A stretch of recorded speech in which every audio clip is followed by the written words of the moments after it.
दिल के बाजार में दौलत नहीं देखी जाती, प्यार हो जाए तो सूरत नहीं देखी जाती।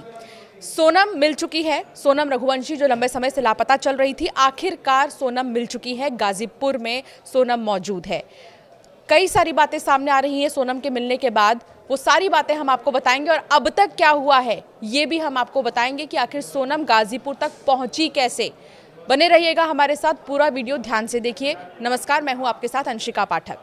इंदौर से नया कपल जो गया था हनीमून मनाने के लिए, पहले वो गुवाहाटी जाते हैं, गुवाहाटी के बाद वो शिलोंग जाते हैं, लेकिन अचानक से वो लापता हो जाते हैं। कोई फ़ोन नहीं लग रहा, कुछ संपर्क नहीं हो पा रहा दोनों से। बहुत सारी बातें सामने आ रही थी, परिवार वाले परेशान हो रहे थे। फिर परिवार वालों ने पुलिस में कंप्लेन की, पुलिस की मदद ली गई, फिर पुलिस ने मेघालय पुलिस से संपर्क किया, उसके बाद सर्च ऑपरेशन चलाया गया। कई बड़े जो नेता हैं वो भी लगातार बातचीत में थे, मेघालय के मुख्यमंत्री से भी, मध्य प्रदेश के मुख्यमंत्री बातचीत में थे मेघालय के मुख्यमंत्री से। उसके बाद जाकर राजा का सुराग मिला, लेकिन मिला तो शव मिला। राजा का गहरी खाई में शव मिला और इसके साथ ही सोनम का कुछ पता नहीं चला था। सोनम की बस एक वाइट कलर की शर्ट राजा के शव के बगल में ही थी। तो ये कहा जा रहा था कि क्या सोनम को बेच दिया गया है, क्योंकि ह्यूमन ट्रैफिकिंग का भी मामला सामने आ रहा था।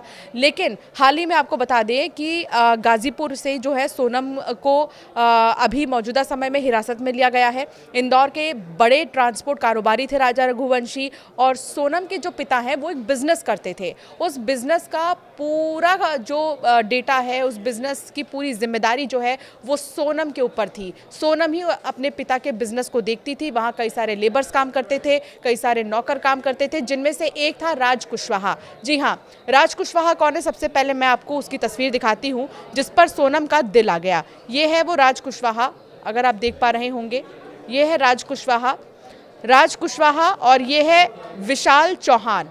ये शख्स, ये है विशाल चौहान, और एक और शख्स है आकाश राजपूत। ये है वो आकाश राजपूत। तो ये जो तीन लड़के आप देख रहे हैं, ये लगातार सोनम के साथ में संपर्क में थे, और जब ये हनीमून पर गए थे तो इन्हें सुपारी दी गई थी हत्या की सोनम की तरफ से। अब देखिए कि कितना घोर कलयुग आ गया है कि यहाँ पर सोनम जो है, जिससे उसकी शादी हुई थी, कहा यह भी जा रहा है कि मैट्रिमोनियल साइट से दोनों की शादी हुई थी।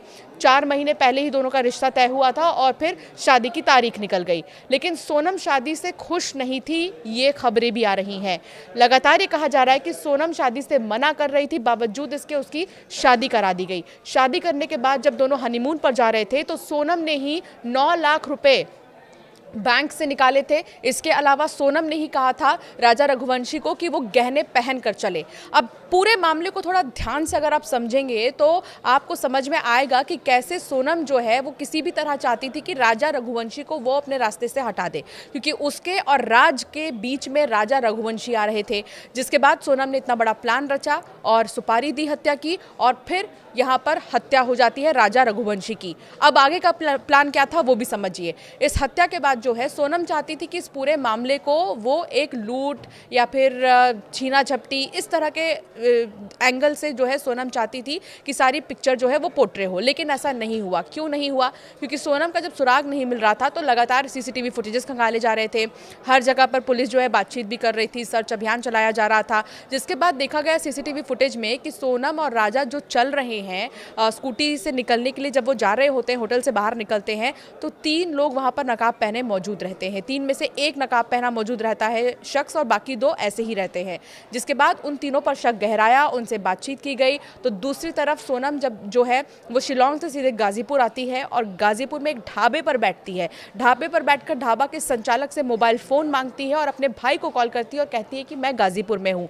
डरी सहमी रोते हुए, ढाबा संचालक का ये कहना है कि सोनम बहुत डरी हुई थी, और फ़ोन पर जब वो बात कर रही थी अपने भाई गोविंद से तो वो बता रही थी कि वो गाजीपुर में है, और बहुत ज़्यादा वो जो है घबराई हुई सी नज़र आ रही थी। हालांकि गोविंद ने जैसे ही उसको पता चला कि सोनम जो है वो गाजीपुर में है, उसने फ़ौरन वहाँ पर पुलिस को बोला। फिर पुलिस ने सोनम को अभी हिरासत में लिया है, जिससे पूछताछ जारी है। पूछताछ का सिलसिला अभी ख़त्म नहीं हुआ है, पूछताछ अभी चल रही है। इन्वेस्टिगेशन के बाद ही समझ में आ पाएगा कि आखिर सोनम ने पूरी प्लानिंग कैसे की थी, या फिर इसका मास्टरमाइंड कौन था। कहा यह भी जा रहा है कि जो राज कुशवाहा है वो मास्टरमाइंड था इस पूरे ही हत्याकांड का। तो सोनम और राज कुशवाहा दोनों को ही एक साथ रहना था, और दोनों ही एक दूसरे से प्यार भी करते थे। लेकिन आप देखिए कि इन दोनों के बीच में राजा रघुवंशी आ रहा था, इसलिए उसकी हत्या कर दी जाती है। फिलहाल इस मामले ने एक बार फिर से मेरठ का वो मामला जो है याद दिला दिया, जिसमें मुस्कान, आपको याद होगी, जिसने अपने बॉयफ्रेंड साहिल के चक्कर में सौरभ, अपने पति को, जो कि मर्चेंट नेवी में ऑफिसर था, उसको मार डाला था और ड्रम में जो है शव के कई सारे टुकड़े मिले थे। लेकिन ये मामला हनीमून मॉड्यूल जो है वो बहुत ही ज़्यादा चौंकाने वाला है कि पूरी प्लानिंग की गई, कैसे आपको पैसे लेके जाने हैं, कैसे आपको गहने पहन कर जाने हैं, फिर कैसे मर्डर करवाना है, ये सारी चीज़ें सामने आई हैं। और उससे भी बड़ी बात आप ये देखिए कि राजा रघुवंशी, जो कि बहुत बड़ा कारोबारी था, उस पर सोनम का दिल नहीं आया, बल्कि एक नौकर पर दिल आया, जो उसके पापा के कारोबार का एक नौकर था। एक बिजनेस में उसके पापा के यहाँ लेबर का काम करता था राज कुशवाहा, और तभी से ये दोनों संपर्क में थे, लगातार ये दोनों कांटेक्ट में भी थे।